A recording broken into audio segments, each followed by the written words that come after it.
ओम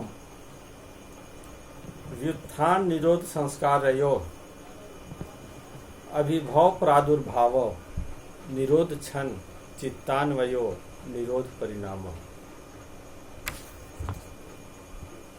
व्युत्थान अर्थात चित्त में भावनाओं का संस्कारों का उदय होना और उसका निरोध करना, ये दोनों संस्कार साथ साथ चल रहे हैं।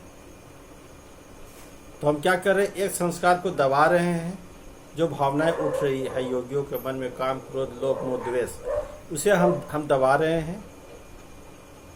और दूसरा क्या संस्कार प्रकट हो रहा है, एक उठ रहा है और दूसरा दबा रहे, दोनों संस्कार साथ साथ चल रहे हैं।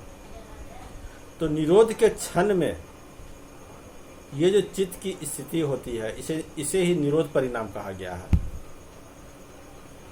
व्युत्थान सभी समाधि की अवस्था में क्या होती है, योगियों की जो पूर्व संस्कार है वो उसके मन में बीज रूप में प्रसुप्त अवस्था में पड़े रहते हैं, जो समय पा करके फिर उठते हैं।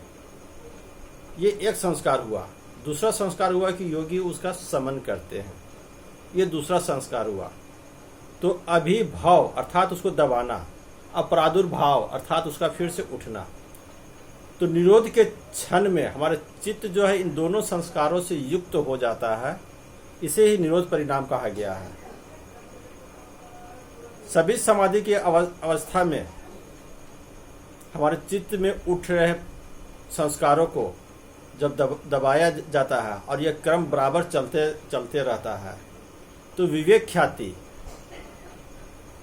का उदय होता है, अर्थात हमारी प्रज्ञा और प्रकाशवान होता है और योगी निर्भीत समाधि की ओर प्रविष्ट कर जाता है। तो सभी समाधि और निर्भीत समाधि के बीच की जो अवस्था है, संस्कारों का उदय होना और उसका दमन करना और हमारे चित्त का इन दोनों संस्कारों में युक्त होना ही निरोध परिणाम कहा गया है।